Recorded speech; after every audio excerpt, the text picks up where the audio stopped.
ওম শান্তি 19 অক্টোবৰ 2020 প্ৰাতঃ মুৰলী।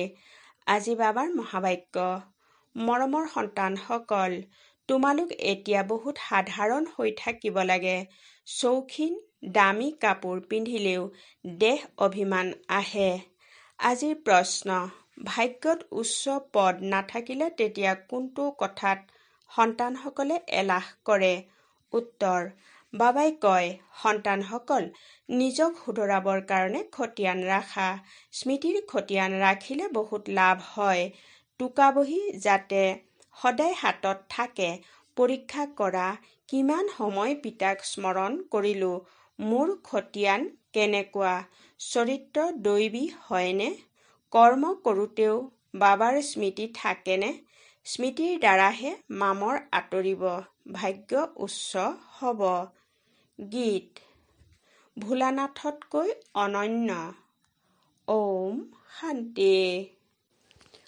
মৰমৰ সন্তানসকলৰ ওচৰত এই লক্ষ্মীনাৰায়ণৰ চিত্ৰ ঘৰত নিশ্চয় থাকিব লাগে।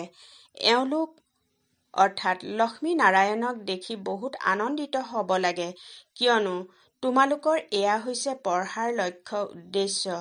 তোমালোকে জানা, আমি বিদ্যাৰ্থী হওঁ আৰু ঈশ্বৰে পঢ়ায়। ঈশ্বৰীয় ষ্টুডেণ্ট বা বিদ্যাৰ্থী হওঁ। আমি এয়া পঢ়োঁ। সকলোৰে কাৰণে এয়া এটাই উদ্দেশ্য। তেওঁলোকক দেখি বহুত আনন্দিত হ'ব লাগে। গীতটিও সন্তানসকলে শুনিলে। বহুত ভোলানাথ আছে। কোনোৱে শংকৰক ভোলানাথ বুলি ভাবে, আকৌ শিৱ আৰু শংকৰক একাকাৰ কৰি দিয়ে। এতিয়া তোমালোকে জানা, তেওঁ শিৱ উচ্চতকৈ উচ্চ ভগৱান আৰু শংকৰ হৈছে দেৱতা। তেন্তে দুয়ো একে কেনেকৈ হ'ব পাৰে? এইটোও গীতটিত শুনিলা যে ভক্তক ৰক্ষা কৰোঁতা নিশ্চয় ভক্তসকলৰ ওপৰত কিবা আপদ আছে। 5 বিকাৰৰ আপদ সকলোৰে ওপৰত আছে।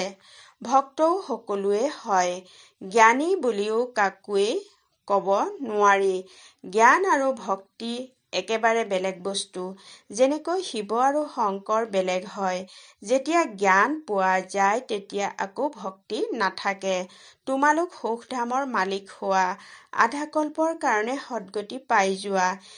এটি ইংগিততে তোমালোকে আধাকল্পৰ কাৰণে উত্তৰাধিকাৰ লৈ লোৱা। দেখিবলৈ পোৱা ভক্তসকলৰ কিমান দুখ কষ্ট আছে। জ্ঞানৰ দ্বাৰা তোমালোক দেৱতা হৈ যোৱা। পুনৰ যেতিয়া ভক্তসকল কঠিনতাৰ সন্মুখীন হয়, অৰ্থাৎ দুখ হয়, তেতিয়া পিতা আহে। পিতাই বুজায়, নাটক অনুসৰি যি অতীত হৈ গ'ল সেয়া পুনৰ পুনৰাবৃত্তি হ'ব। পুনৰ ভক্তি আৰম্ভ হয়, তেতিয়া বাম মাৰ্গ আৰম্ভ হয়, অৰ্থাৎ পতিত হোৱাৰ মাৰ্গ। তাৰ ভিতৰতো 1 নম্বৰ হৈছে কাম, যাৰ বাবে কোৱা হয় কামৰ ওপৰত বিজয়ী হ'লে তোমালোক জগজ্জীত হ'বা। তেওঁলোকে জানো বিজয় প্ৰাপ্ত কৰে? ৰাৱণ ৰাজ্যত বিকাৰ অবিহনেতো কাৰো শৰীৰ জন্ম নহয়। সত্যযুগত ৰাৱণ ৰাজ্য নাথাকে। তাতো যদি ৰাৱণ থাকে, তেন্তে বাকী ভগৱানে ৰাম ৰাজ্য স্থাপন কৰি কি কৰিলে? পিতাকৰ কিমান চিন্তা থাকে। মোৰ সন্তানসকল সন্মুখত থাকক। ধন জমা কৰি সন্তানসকলক দি দিয়ে যে সুখত থাকক। কিন্তু ইয়াততো এনেকুৱা হ'ব নোৱাৰে। এয়া হৈছেই দুখৰ সৃষ্টি। এই বেহদৰ পিতাই কয়, তোমালোকে তাত জন্ম জন্মান্তৰ সুখ ভোগ কৰিবা। প্ৰচুৰ ধন পোৱা যায়। 21 জন্ম তাত কোনো দুখ নাথাকিব। দেউলীয়া হ'বলগীয়া নহ'ব। এই কথাবোৰ বুদ্ধিত ধাৰণ কৰি বহুত আন্তৰিক আনন্দত থাকিব লাগে। তোমালোকৰ জ্ঞান আৰু যোগ সকলোবোৰ গুপ্ত। স্থূল অস্ত্ৰ আদি একো নাই। পিতাই বুজায়, এয়া হৈছে জ্ঞান তৰোৱাল। তেওঁলোকে আকৌ স্থূল অস্ত্ৰৰ চিহ্ন দেৱীসকলক দি দিছে। শাস্ত্ৰ আদি যিসকলে পঢ়ে তেওঁলোকে কেতিয়াও এনেকৈ নকয় যে এয়া জ্ঞান তৰোৱাল হয়। এয়া জ্ঞান খড়গ অৰ্থাৎ তৰোৱাল সদৃশ এবিধ অস্ত্ৰ হয়। বাবাই কৈছে এওঁ বেহুদৰ পিতাইহে বহি বুজায়। তেওঁলোকে ভাবে শক্তি সেনাই বিজয় প্ৰাপ্ত কৰিলে তেন্তে নিশ্চয় কিবা অস্ত্ৰ থাকিব। পিতা আহি এই সকলোবোৰ ভুল দেখুৱাই দিয়ে। এয়া তোমালোকৰ কথা বহুত মনুষ্যই শুনিব। বিদ্বান আদিও এদিন আহিব। বেহুদৰ পিতা হয় নহয় জানো? তোমালোক সন্তানসকল শ্ৰীমতত চলিলেই কল্যাণ হয়। তেতিয়াহে দেহ অভিমান আঁতৰিব। সেয়েহে চহকী লোকসকল নাহে। পিতাই কয় দেহ অহংকাৰ ত্যাগ কৰা। ভাল কাপোৰ আদিৰো নিচা থাকে। তোমালোক এতিয়া বনবাসত আছা নহয়? এতিয়া যাবা শহুৰৰ ঘৰলৈ। তাত তোমালোকক বহুত অলংকাৰ পিন্ধাব। ইয়াত উচ্চ অৰ্থাৎ দামী কাপোৰ পিন্ধিব নালাগে। পিতাই কয় একেবাৰে সাধাৰণ হৈ থাকিব লাগে। যেনেকুৱা কৰ্ম মই কৰোঁ সন্তানসকলেও সাধাৰণ হৈ থাকিব লাগে। নহ'লে দেহৰ অভিমান আহি যায়। সেইবাবে বহুত লোকচান কৰি দিয়ে। তোমালোকে জানা আমি শহুৰৰ ঘৰলৈ যাওঁ। তাত আমি বহুত অলংকাৰ পাম। ইয়াত তোমালোকে অলংকাৰ আদি পৰিধান কৰিব নালাগে। আজিকালি চুৰি আদি কিমান হয়। ৰাস্তাতেই ডকাইতে লুটি লয়। দিনে প্ৰতিদিনে এই হুলস্থুল আদি বহুত বৃদ্ধি হৈ গৈ থাকিব। সেয়েহে পিতাই কয় নিজক আত্মা বুলি বুজি মোক স্মৰণ কৰা। দেহ অভিমানত আহিলে পিতাক পাহৰি যাবা। এই পৰিশ্ৰম এতিয়াই কৰিবলগীয়া হয়। পুনৰ কেতিয়াও ভক্তি মাৰ্গত এই পৰিশ্ৰম কৰিবলগীয়া নহয়।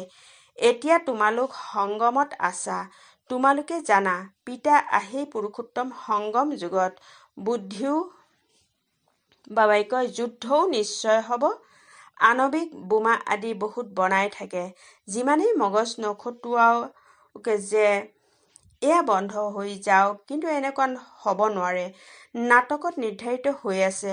বুজালেও নুবুজিব। মৃত্যু হ'বই। তেন্তে বন্ধ কেনেকৈ হ'ব? বুজি পালেও বন্ধ নকৰিব। নাটকত নিৰ্ধাৰিত হৈ আছে। যাদৱ আৰু কৌৰৱৰ নাশ হ'বই। যাদৱ হৈছে ইউৰোপবাসী। তেওঁলোকৰ হৈছে বিজ্ঞানৰ অহংকাৰ, যাৰ দ্বাৰা বিনাশ হয়, আকৌ জয় হয় শান্তিৰ অহংকাৰৰ। তোমালোকক শান্তিৰ অহংকাৰত অৰ্থাৎ শান্ত স্বৰূপ হৈ থাকিবলৈ শিকোৱা হয়। পিতাক স্মৰণ কৰা গভীৰ শান্ত অৱস্থা অৰ্থাৎ ডেড চাইলেন্স। মই আত্মা শৰীৰৰ পৰা পৃথক। যেন শৰীৰ ত্যাগ কৰিবলৈ আমি পুৰুষাৰ্থ কৰোঁ। এনেকৈ কেতিয়াবা কোনোবাই শৰীৰ ত্যাগ কৰিবলৈ পুৰুষাৰ্থ কৰে জানো? গোটেই সৃষ্টিত বিচাৰি অহা কোনোবা আছেনে যিয়ে ক'ব হে আত্মাসকল তোমালোকে এতিয়া শৰীৰ ত্যাগ কৰি যাব লাগিব। পবিত্ৰ হোৱা, নহ'লে আকৌ শাস্তি ভুগিবলগীয়া হ'ব। শাস্তি কোনে ভোগে? আত্মাই। সেই সময়ত সাক্ষাৎকাৰ হয়। তুমি এইটো পাপ কৰিছা, শাস্তি ভোগা। সেই সময়ত অনুভৱ হয়। জন্ম জন্মান্তৰ শাস্তি পোৱা যায়। যদি ইমান দুখ ভুগিব লাগে তেন্তে সুখৰ কি সমতা থাকিল? পিতাই কয় এতিয়া কোনো পাপ নকৰিবা, নিজৰ খতিয়ান ৰাখিবা। প্ৰত্যেক স্কুলত চাল চলন খতিয়ান ৰাখে নহয় জানো? শিক্ষামন্ত্ৰীয়েও ক'ব ভাৰতৰ চৰিত্ৰ ঠিক নহয়। কোৱা আমি এওঁলোকৰ অৰ্থাৎ লক্ষ্মীনাৰায়ণৰ দৰে চৰিত্ৰ গঢ়ি তোলো। এই লক্ষ্মীনাৰায়ণৰ চিত্ৰটো সদায় লগত ৰখা উচিত। এয়া হৈছে লক্ষ্য উদ্দেশ্য। আমি এনেকুৱা হ'মগৈ। এই আদি সনাতন দেৱী দেৱতা ধৰ্মৰ আমি প্ৰতিষ্ঠা কৰি আছো শ্ৰীমত অনুসৰি। ইয়াত চাল চলন শুধৰোৱা হয়। তোমালোকৰ ইয়াত আদালতো বহে। সকলো সেৱা কেন্দ্ৰত সন্তানসকলে আদালত বহুৱাব লাগে। নিতৌ কোৱা খতিয়ান ৰাখা, তেতিয়া শুধৰণি হ'ব। কাৰোবাৰ যদি ভাগ্যত নাই তেন্তে এলাহ কৰে। খতিয়ান ৰখাটো বহুত ভাল। তোমালোকে জানা যে আমি এই 84 চক্ৰক জানিলেই চক্ৰৱৰ্তী ৰজা হৈ যাওঁ। কিমান সহজ, আকৌ পবিত্ৰও হ'ব লাগে। স্মৃতিৰ যাত্ৰাৰ খতিয়ান ৰাখা, ইয়াৰ পৰা তোমালোকৰ বহুত লাভ হ'ব। টোকাবহী নুলিয়ালে তেতিয়া বুজিবা বাবাক স্মৰণ কৰা নাই। টোকাবহী সদায় লগত ৰাখিবা। নিজৰ খতিয়ান চোৱা, কিমান সময় পিতাক স্মৰণ কৰিলোঁ। স্মৃতি অবিহনে মামৰ আঁতৰ হ'ব নোৱাৰে। মামৰ আঁতৰাবলৈ যিকোনো বস্তু কেৰাচিনত দিয়া হয় নহয় জানো? কৰ্ম কৰি থাকিও পিতাক স্মৰণ কৰিব লাগে, তেতিয়া পুৰুষাৰ্থৰ ফল পাই যাবা। পৰিশ্ৰম হয় নহয় জানো? এনে জানো শিৰত মুকুট ৰাখি দিব? বাবাই ইমান উচ্চ পদ দিয়ে, কিবাতো পৰিশ্ৰম কৰিব লাগিব। ইয়াত হাত ভৰি আদি একোৱে চলাব নালাগে। পঢ়াটো একেবাৰেই সহজ। বুদ্ধিত আছে যে শিৱ বাবাৰ পৰা ব্ৰহ্মাৰ দ্বাৰা আমি এয়া হৈ আছো। কৰবালৈ গ'লে বেশ পৰিধান কৰিব লাগে। কোৱা, বাস্তৱত কুলৰ প্ৰতীক চিহ্ন এইটো হয়। বুজাওঁতে বহুত মাৰ্জিত হ'ব লাগে, বহুত মধুৰতাৰে বুজাব লাগে। কুলৰ প্ৰতীক চিহ্নৰ ওপৰতো বুজাব লাগে। প্ৰীত বুদ্ধি আৰু অপ্ৰীতিকৰ বুদ্ধি কাক কোৱা হয়? তোমালোকে পিতাক জানানে? লৌকিক পিতাকতো ভগৱান বুলি কোৱা নহয়। সেই বেহুদৰ পিতাই পতিত পাৱন সুখৰ সাগৰ হয়। তেওঁৰ পৰাই অপাৰ সুখ পোৱা যায়। অজ্ঞান কালত ভাবে মাতা পিতাই সুখ দিয়ে, শহুৰৰ ঘৰলৈ পঠিয়াই দিয়ে। এতিয়া তোমালোকৰ হৈছে বেহুদৰ শহুৰৰ ঘৰ।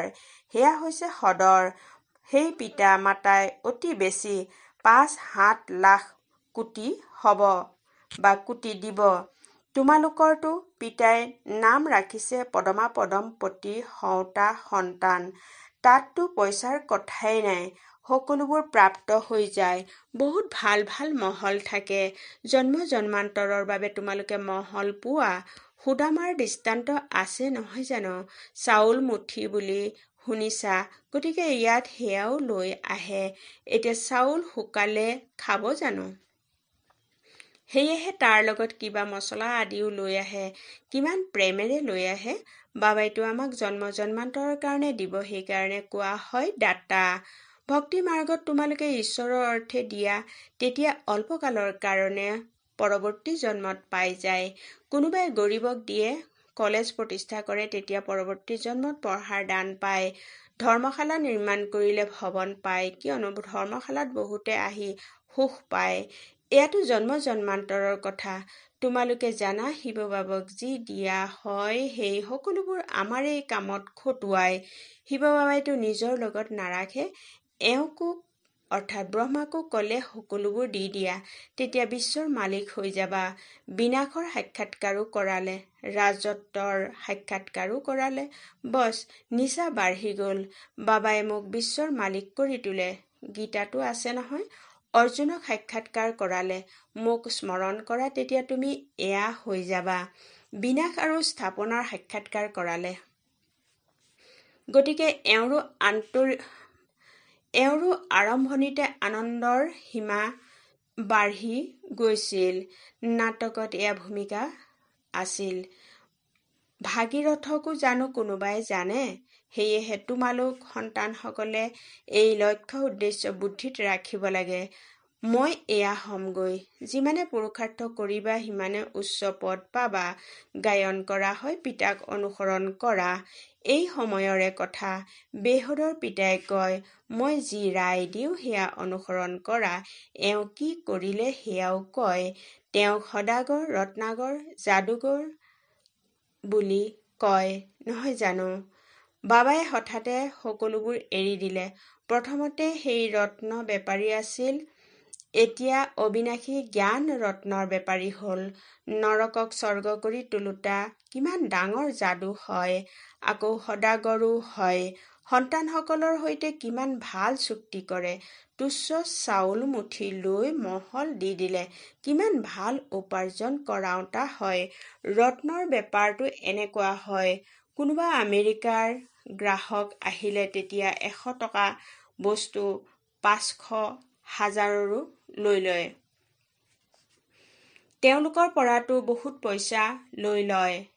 তোমালোকৰ ওচৰততো সকলোতকৈ পুৰণা বস্তু হৈছে প্ৰাচীন যুগ। তোমালোকে এতিয়া ভোলানাথ পিতাক পাইছা, কিমান ভোলা হয়।